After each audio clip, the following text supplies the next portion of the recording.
चलिए तो अब हम देखते हैं मध्य प्रदेश की बोलियों के बारे में। तो मध्य प्रदेश में किस क्षेत्र में कौन सी बोली बोली जाती है, उसकी कौन सी उपबोली है और उसके शब्द संकलनकर्ता यानी कि डिक्शनरी बनाने वाले व्यक्ति का नाम क्या है और उसका उद्गम कहाँ से हुआ है, किस अपभ्रंश से वो निकली है, ये सारी चीजें देखते हैं। तो मध्य प्रदेश में 5 बोलियां प्रमुख रूप से बोली जाती हैं। कौन कौन सी? मालवी, निमाड़ी, बुंदेली, बघेली और ब्रजभाषा। मालवी मालवा क्षेत्र में, निमाड़ी निमाड़ क्षेत्र में, बुंदेली बुंदेलखंड क्षेत्र में, बघेली बघेलखंड क्षेत्र में, वहीं ब्रजभाषा मध्य प्रदेश के ग्वालियर चंबल क्षेत्र में यानी मध्य भारत क्षेत्र में बोली जाती है। वहीं इसके अलावा कुछ और बोलियां भी हैं जो मध्य भारत यानी ग्वालियर चंबल क्षेत्र में बोली जाती है। कौन कौन सी है? ये है भदावरी, चांदो माटी, जटवारी और पंचमहली। भदावरी, चांदो माटी, जटवारी और पंचमहली।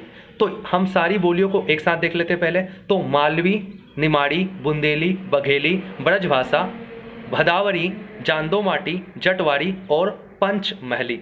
अब हम एक एक बोली लेते हैं और उनके उपबोलियों को देखते हैं। तो सबसे पहले मालवी। तो मालवी की उपबोलियां कौन कौन सी है?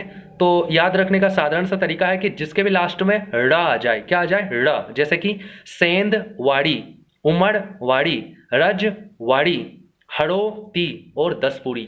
ये उपबोलियां हैं किसकी? मालवी की। कौन कौन सी?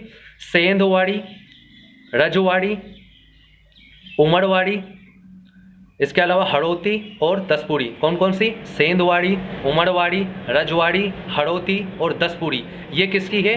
मालवी की उपबोली है। निमाड़ी की उपबोलियों को देखते हैं। तो निमाड़ी में की उपबोली हमें मिलेगी, एक तो मिलेगी हमें बरेली और एक मिलेगी भीली। तो बरेली और भीली। इसके अलावा जो बुंदेली है, तो बुंदेली की हमें उपबोलियां कौन कौन सी मिलती है? तो एक तो है भदावरी, इसके अलावा लुधानती और खटोला। भदावरी, लुधानती और खटोला, भदावरी, लुधानती और खटोला। ये बुंदेली भाषा जो बोली है उसकी उपबोलियां हैं। बघेली बोली की देखते हैं। तो बघेली बोली की उपबोली कौन कौन सी है? तो ये है तिरहरी, पवारी और गहोरा। तिरहरी, पवारी और गहोरा। वहीं जो ब्रजभाषा है इसकी कौन कौन सी है? तो इसकी है तोड़धारी और लोधधारी। तोड़धारी और लोधधारी, ये 2 उपबोलियां हैं ब्रजभाषा की। अब हम देख लेते हैं कि इन बोलियों के संकलनकर्ता कौन है, शब्द संकलनकर्ता यानी कि डिक्शनरी बनाने वाले कौन है। तो जो मालवी बोली है इसके शब्द संकलनकर्ता है प्रहलाद जोशी। कौन है? प्रहलाद जोशी।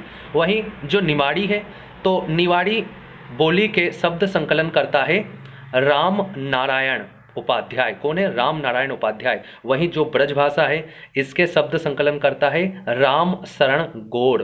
वहीं जो बुंदेली है, बुंदेली के शब्द संकलन करता है महेश कटारे।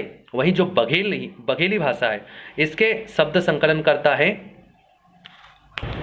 श्रीनिवास शुक्ल। तो बघेली के शब्द संकलन करता है श्रीनिवास शुक्ल।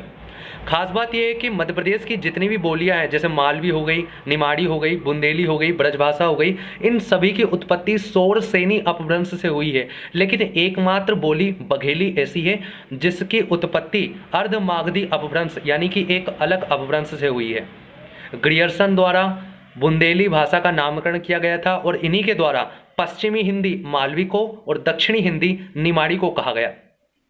इसके अलावा और कुछ चीज़ें देख लेते हैं, जैसे कि मध्य प्रदेश में सर्वाधिक विस्तार वाली बोली भी बुंदेली ही है। आगे देखते हैं हम कि कुछ जनजातीय बोलियां भी है मध्य प्रदेश में, जैसे कि सहरियाई सहरिया द्वारा, जो बंजारों द्वारा बोली जाती है, भीली भीलों द्वारा बोली जाती है, वहीं गोंडी गोंडों द्वारा बोली जाती है। इसके अलावा एक और है नहाल। तो नहाल बोली बैतूल में नहाल जनजाति के लोगों द्वारा बोली जाती है। वहीं एक और है मवासी। तो मवासी बोली मवासी जनजाति लोगों द्वारा छिंदवाड़ा में बोली जाती है। तो ये कुछ जनजाति बोलियां हो गई।